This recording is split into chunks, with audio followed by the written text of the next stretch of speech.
Hi there Guardians, and welcome back to another Destiny 2 build. Now the last few build videos that I've put out have all been pretty much centred around the meta.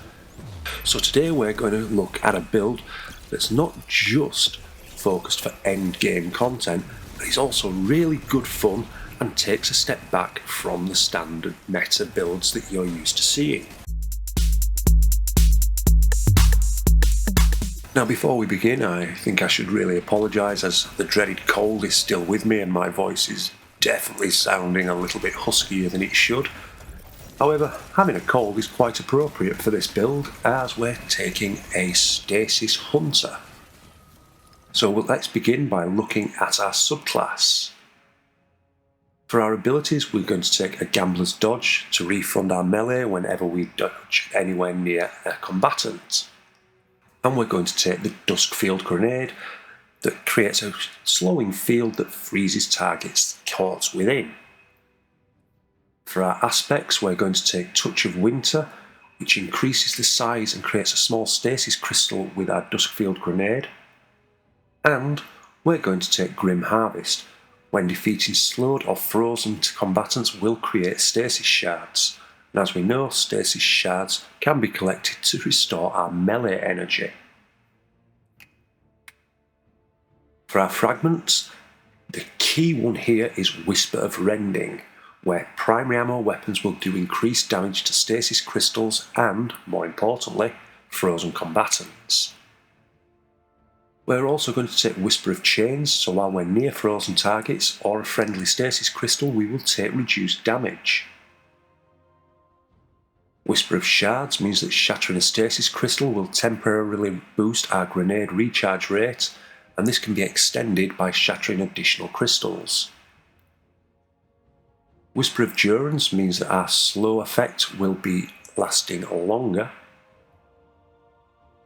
And Whisper of Hedrons that dramatically increases our weapon stability, aim assist and airborne effectiveness, as well as mobility, resilience and recovery after we freeze a target with stasis.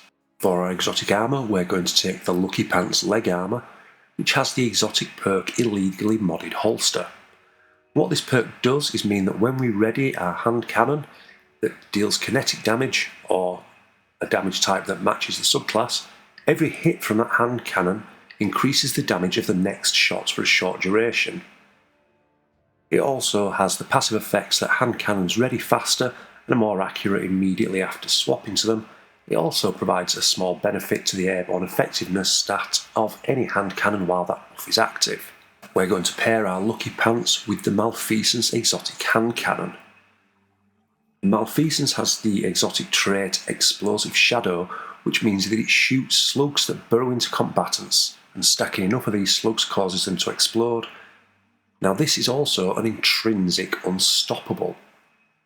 So the explosions, not the shots, will stun unstoppable champions. On top of this, the standard perk Taken Predator means that we gain bonus damage against taken enemies, and if you want to play Gambit, it also deals bonus damage to Gambit invaders. But also, this hand cannon has incredibly high stability, is very fast firing at a 180 RPM, has near perfect recoil direction and a huge magazine. So with the Illegally Modded Holster perk on the Lucky Pants, we can really put out some big damage numbers with this hand cannon. And that's before we factor in the damage boost we get to primary ammo weapons with the Whisper of Rending fragment on our subclass. Looking next to our seasonal artifact, take your choice of champion mods to suit your weapon choices. We want the Flint Striker perk, which means rapid solar weapon precision hits and rapid solar weapon final blows will grant us radiance. Kindling Trigger, so radiant causes solar weapons to apply scorch to unscorched enemies. Torch, so while we're radiant we deal a 5% increased weapon damage to combatants affected by strand and stasis debuffs. Pillar of Ice, where defeated encased combatants will spawn stasis crystals. Hail the Storm, where shattering encased targets and stasis crystals deals increased damage, and shattering stasis crystals will release additional shards of ice that damage and slow targets. We want rays of precision, so while we're radiant, solar precision final blows will cause combatants to ignite. Wished into being, where our super is nearly fully charged, ability final blows will generate additional orbs of power. And Dragon's Bite, where breaking a combatant's shield with strand or stasis weapon has a chance to suspend or freeze that combatant. And then for your final perk, your choice, though you're going to have to take something out of the second column, otherwise you can't access the third and fourth and fifth columns. When selecting your armour, as always, the top priority is 100 resilience to give us that 30% damage reduction from all sources. Second priority is discipline, as we want our Duskfield grenade as rapid as possible. Third priority is mobility, as this governs the Hunter class ability cooldown rate. The others are all nice to have. Recovery, useful. Intellect, not really a problem, as we're going to be generating a lot of super energy with our primary weapon and our mod setup. And strength is completely redundant, as dodging will refund our melee ability. When selecting weapons, obviously Malfeasance is our kinetic. Ideally you would like something solar that can get precision hits in our energy slot. And for our heavy, we want something stasis, ideally with chill clip. The fire and forget linear fusion rifle can roll with headstone and chill clip, making it a solid option here. And finally, let's take a look at our mod selection. So on the helmet, we're going to begin with double kinetic siphon, where rapid kinetic final blows will generate an orb of power, and the effect of this orb of power will be increased as we're running double mods. We're also going to take the Dynamo mod, which reduces our super cooldown when we use our class ability near a target. The reason for taking Dynamo over hands-on or ashes to assets is that the other two mods require kills with our grenade or melee respectively, whereas Dynamo just requires us to dodge near targets, which we will be doing a lot of as we're refunding our melee energy. On our arms, we're going to take double impact induction, where causing damage with a powered melee reduces our grenade cooldown. I'm also taking a kinetic loader to improve the speed of the Malfeasance reload. On the chest, take damage mods to match the activity that you're doing. You may also want to consider putting on an unflinching kinetic aim. Now, Malfeasance is very stable anyhow, but putting the unflinching kinetic aim mod on really makes it a laser beam. For our legs, we're going to begin with a kinetic weapon surge, so when we have an armour charge we deal 10% more damage with our Malfeasance. We're going to take recuperation to chunk our health every time we pick up an orb of power, and an innovation to reduce our grenade cooldown each time we pick up an orb of power. Then on our class item, it's the standard Hunter fare of the Bomber to reduce grenade cooldown when we dodge, Powerful Attraction to collect nearby orbs of power when we dodge, and Reaper, so that any kill within 10 seconds of dodging will generate an additional orb of power. So before we look at the gameplay loop, I think it prudent to just look at the numbers to understand why this is such a potent build. So first of all, the Lucky Pants illegally modded holster perk gives us an additional 60% damage per hit, maxing out at 600% after 10 hits.